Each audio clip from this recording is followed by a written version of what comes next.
Assalamualaikum warahmatullahi wabarakatuh. Perkenalkan kami dari kelompok satu paralel satu ingin menjelaskan progress report project basis data dengan anggota kelompok yaitu saya sendiri, Energi Isa Dimenswara dengan NIM G640 123 1118. Lanjut. Saya Muhammad Rafi Noval Hafiz dengan NIM G641221076.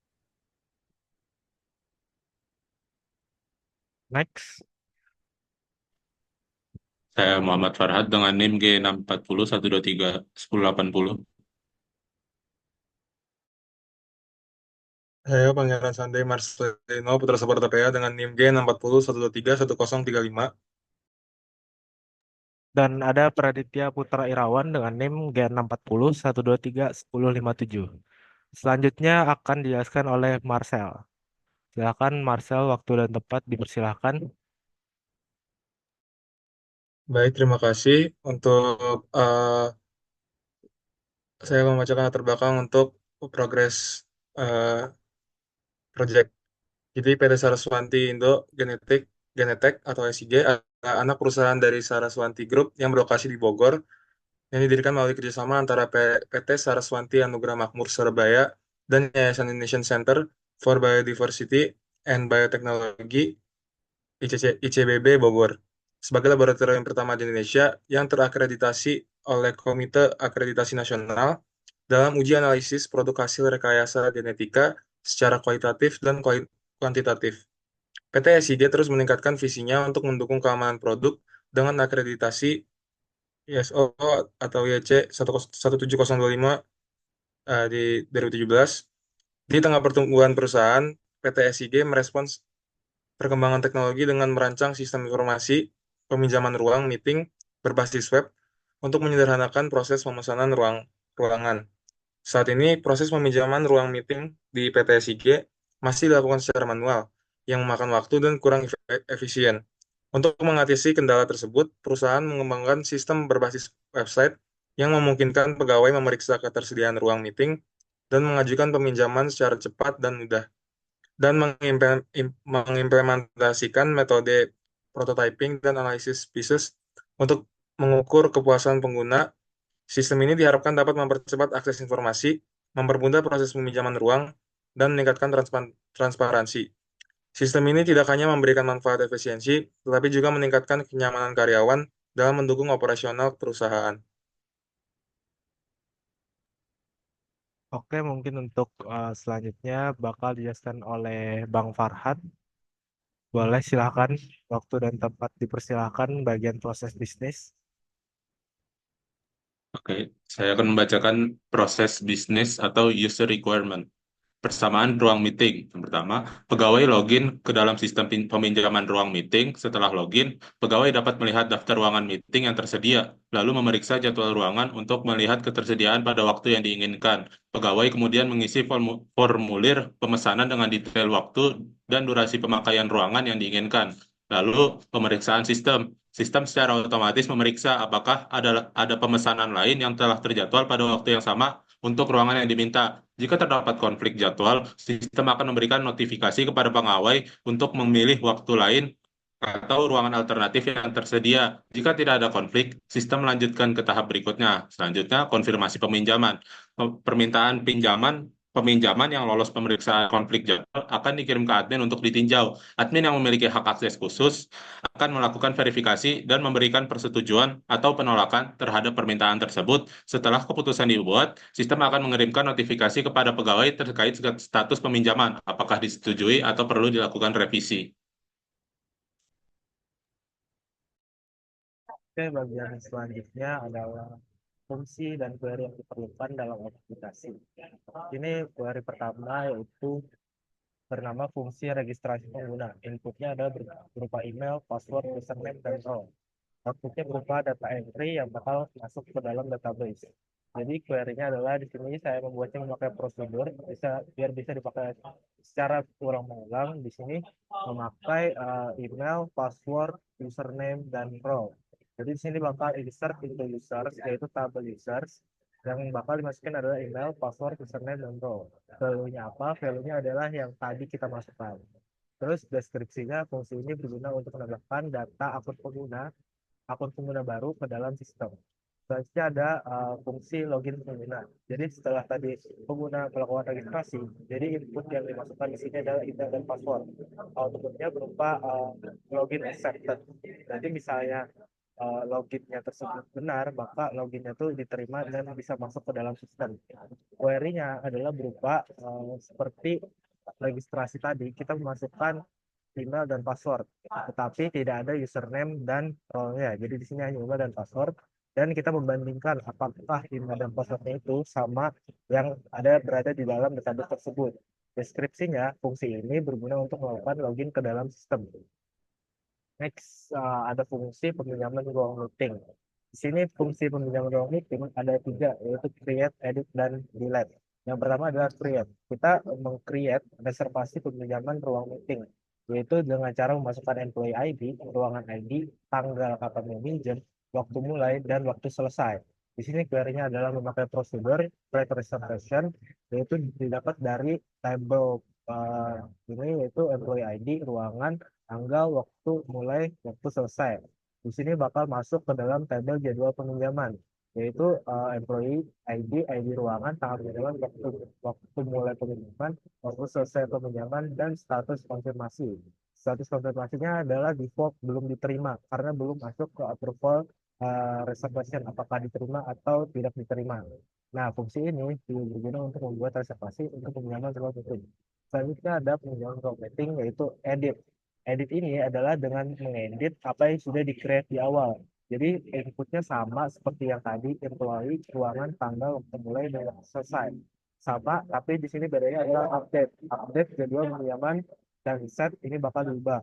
Fungsi ini berguna untuk mengubah data reservasi untuk peminjaman ruang meeting. Selanjutnya ada delete. Delete ini hanya menghapus apa yang sudah di-create sebelumnya. Jadi sama halnya seperti tadi, tapi di sini ada delete. Jadi fungsi ini berguna untuk menghapus reservasi untuk peminjaman ruang meeting. Selanjutnya adalah approval reservation. Di sini ada peminjaman ID dan status approve reservation. Jadi di sini kita memasukkan itu berupa peminjaman ID dan statusnya, apakah diterima atau tidak diterima. Ini bisa dilakukan oleh admin. Jadi di sini akan mengupdate jadwal peminjaman table, yaitu mengganti statusnya itu dari belum diterima menjadi diterima atau tidak diterima. Deskripsinya, fungsi berancang untuk mengelola peminjaman ruangan di sistem peminjaman.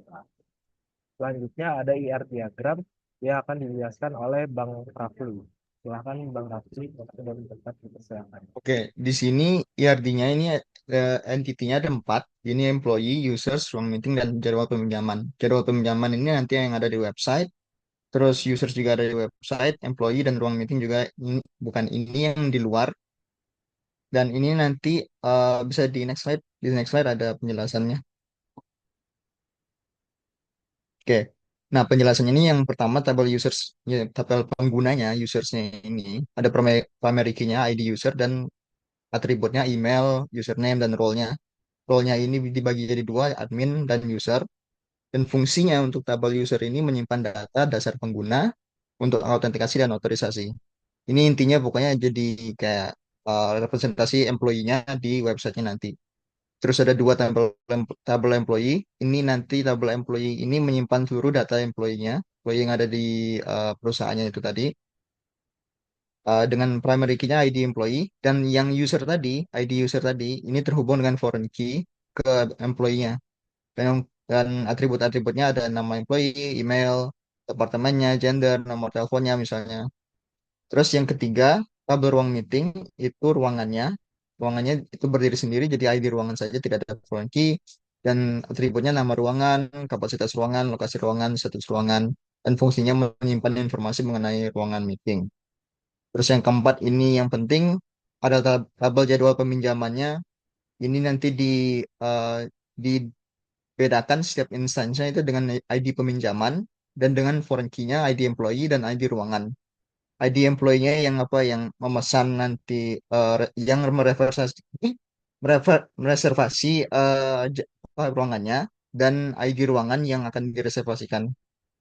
Terus kolom kolom ini kolom atributnya ada tanggal peminjaman, waktu mulai peminjaman, waktu selesai, dan status konfirmasi kalau misalnya dia disetujui atau belum diterima jadwalnya. Dan fungsi untuk jadwal peminjaman ini mencatat semua peminjaman ruangan meeting oleh pegawai termasuk informasi tentang waktu dan status konfirmasi dan peminjaman tersebut. Oke. Terus ada lagi ini dia relasi antar tabelnya antara users T dan employee-nya.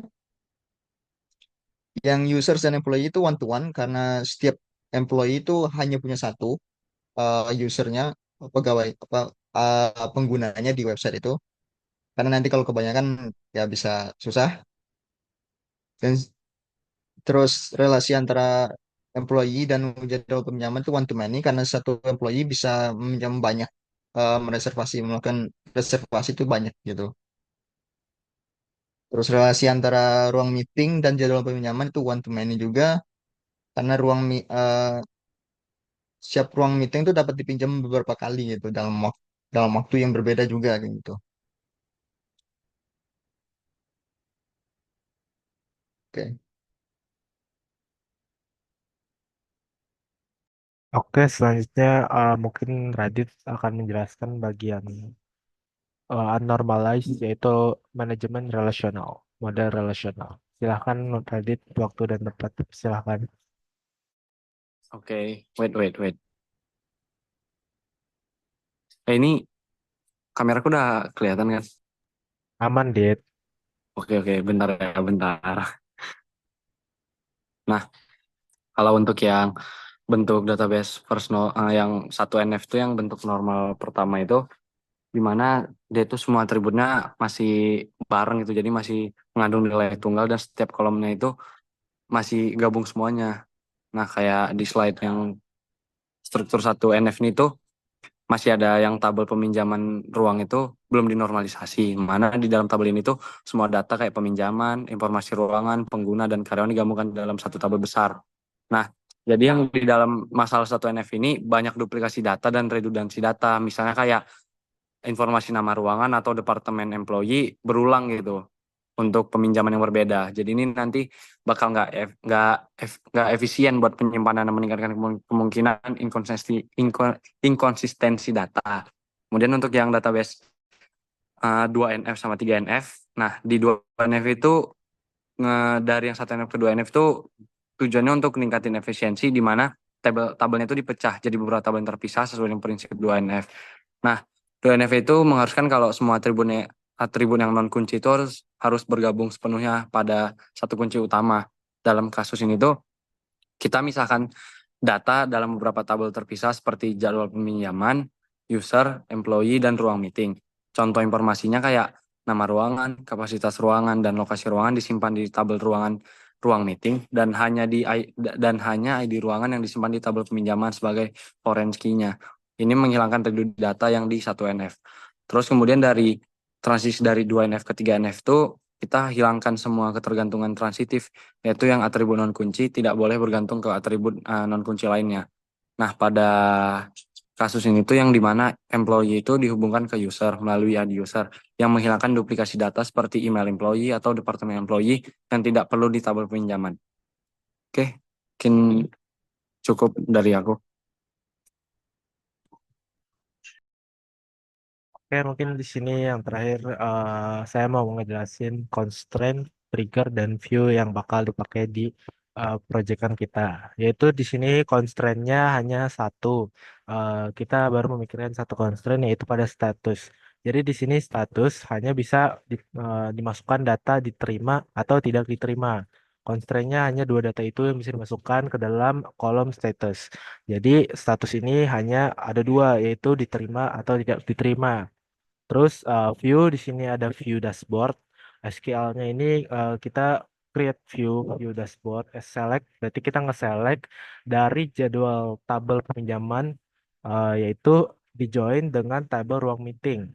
Jadi di sini kita menampilkan ID employee, terus nama ruangannya yang mau dipinjam, tanggal peminjaman, waktu mulai peminjaman, waktu selesai peminjaman, dan status konfirmasi. View ini berisi informasi lengkap terkait peminjaman ruangan yang mencakup nama ruangan, tanggal peminjaman, waktu mulai, waktu selesai, dan status konfirmasi. Terus view selanjutnya adalah ada view reservation history. Jadi di sini kita sebenarnya memakai eh, di sini kita mau ngelihat apa aja sih yang udah history dari reservasinya gimana. Jadi kita menampilin data dari tabel jadwal peminjaman yang dijoin dalam ruang meeting seperti tadi. View ini berisi informasi lengkap terkait peminjaman ruangan yang mencakup nama ruangan, tanggal pinjaman, waktu mulai, waktu selesai, dan status konfirmasi. Sama aja seperti yang tadi, tetapi ini lebih ke arah untuk admin. Terus yang trigger ini adalah saya memakai untuk update room status. Jadi yang dari awalnya belum diterima, kita mengganti menjadi tidak diterima atau tidak diterima. Jadi di sini triggernya bernama update room status. Setelah update di tabel jadwal peminjaman, setiap kolom itu tuh ketika dia diterima, maka update juga status ruangannya itu menjadi tidak ada. Berarti itu tuh status ruangannya itu lagi diisi sama orang. Terus misalnya tidak diterima, berarti tidak jadi update. Itu buat triggernya. Jadi alasannya adalah trigger ini berfungsi untuk mengubah status ruangan di tabel ruang meeting setelah peminjaman ruangan disetujui. Jika peminjaman ruangan disetujui, maka status ruangan itu menjadi tidak ada atau not available untuk masa sekarang. Dan tetapi kalau misalnya peminjaman ruangan tidak disetujui, maka update ini tidak akan terjadi. Oke, paling segitu saja dari kita kelompok satu. Mohon maaf atas segala kekurangan ataupun ada yang salah-salahnya. Terima kasih. Assalamualaikum warahmatullahi wabarakatuh.